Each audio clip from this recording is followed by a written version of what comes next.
Hi guys, and welcome once again to the channel. So as I said in one of my posts, we are going to start the first of the Aral Tank farms, and this one has specifically got 477 parts that needs to be built, all of them lying there in the box.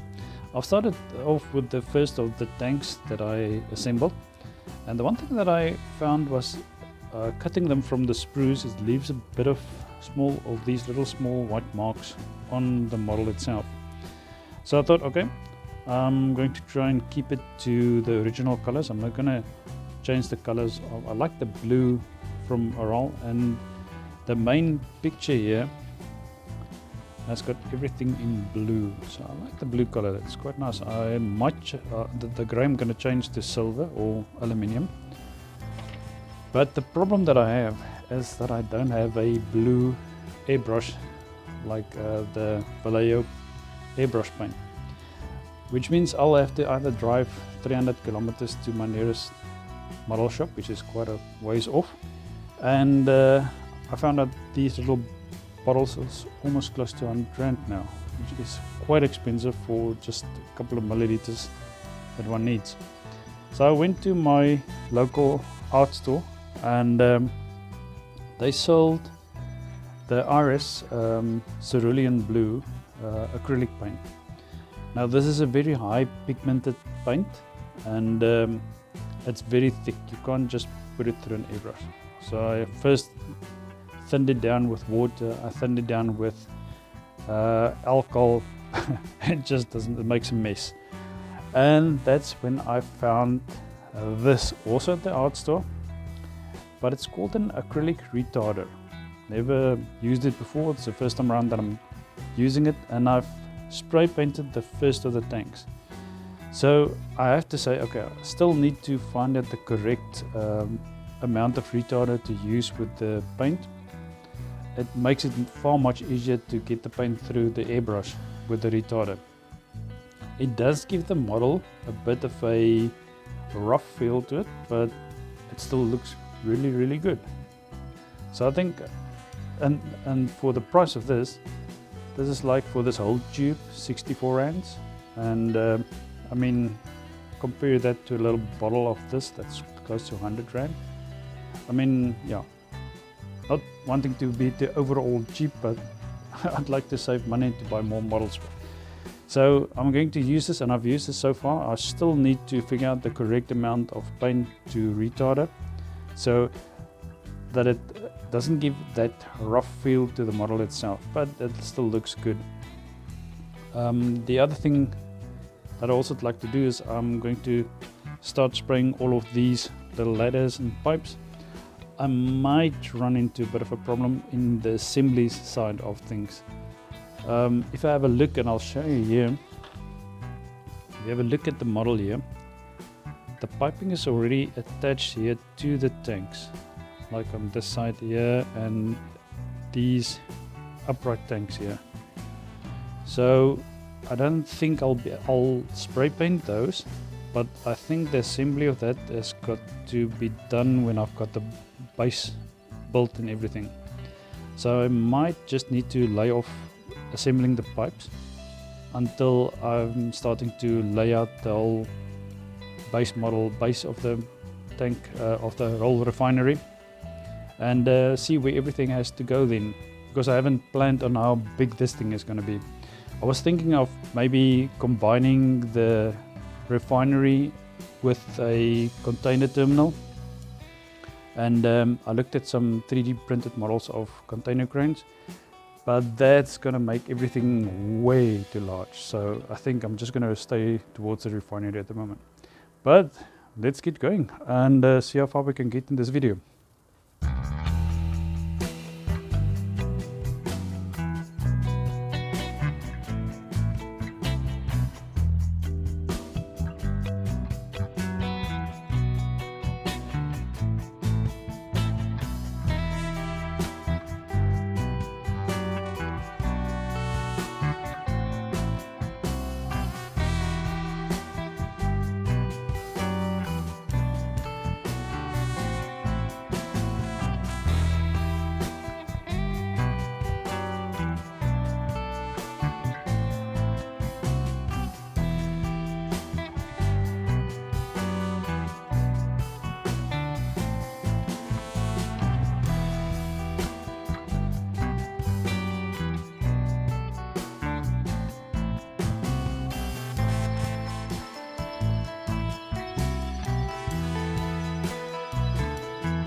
Right guys, and here we are. So I've got most of the parts assembled and painted.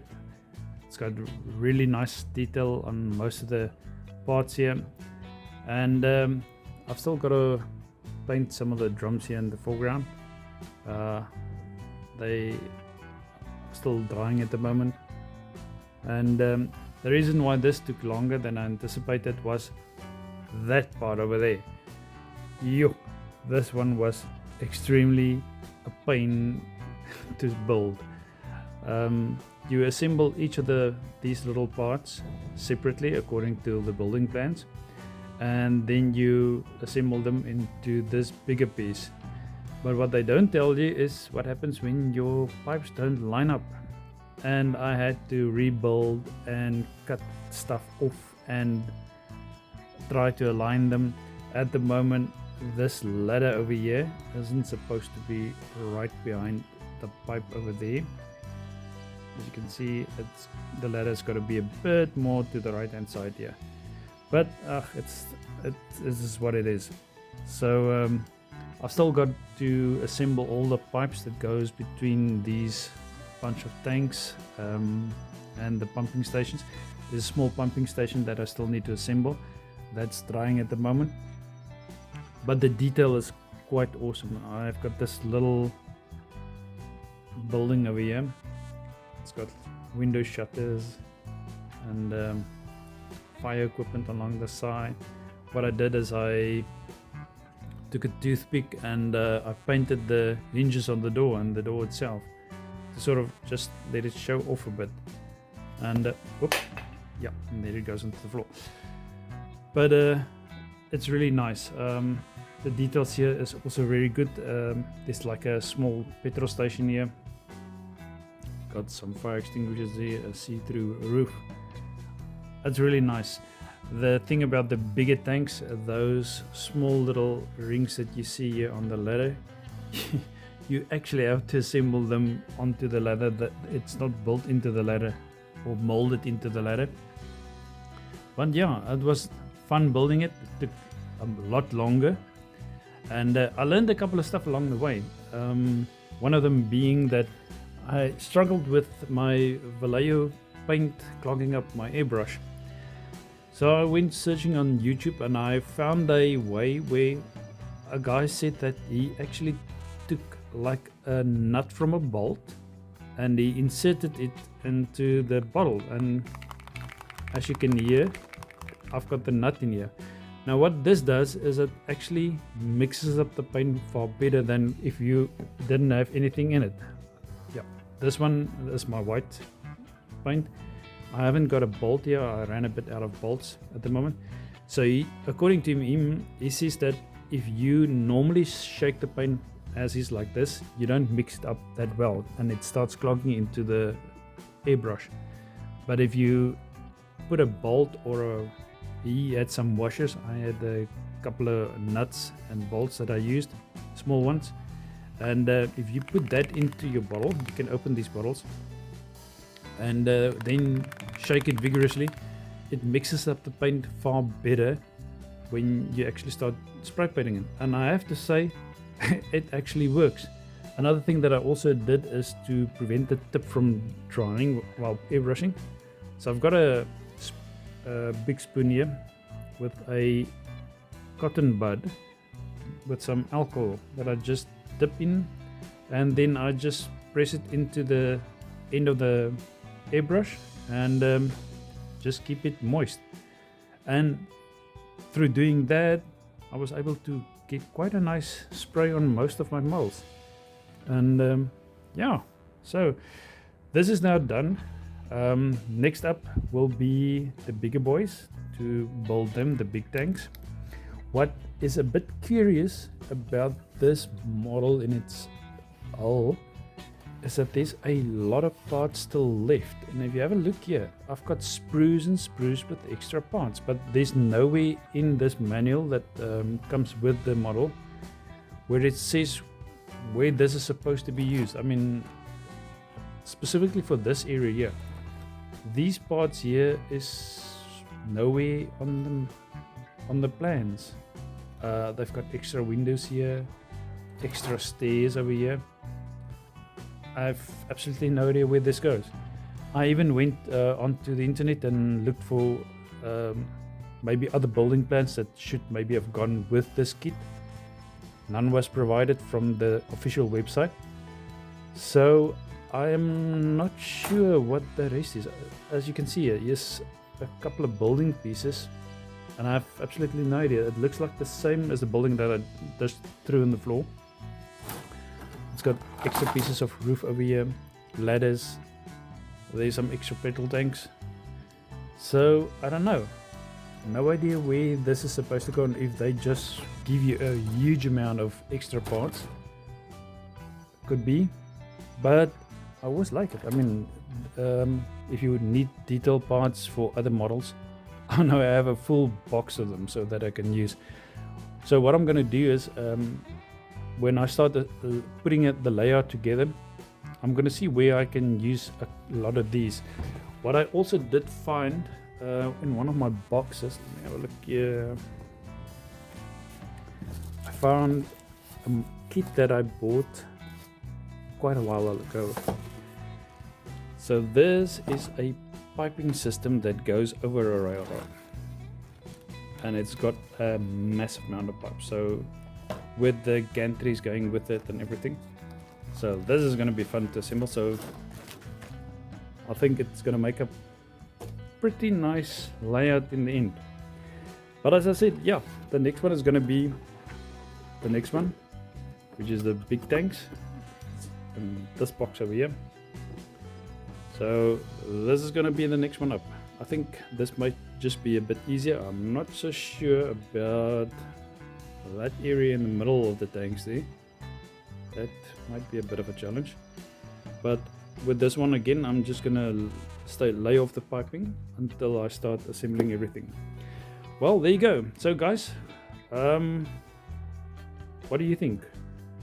Should I do some weathering on this to make it look a bit older, used maybe? Or should I just leave it as new as it is, like a new building and so on? Or should I just dirty it up a bit? I'm still in two places about if I should do that. I'll see when the big tanks are assembled what that's going to look like. But yeah, so I hope you enjoyed this. Drop me a like if you did, it helps a lot, and I'll see you in the next video. Cheers.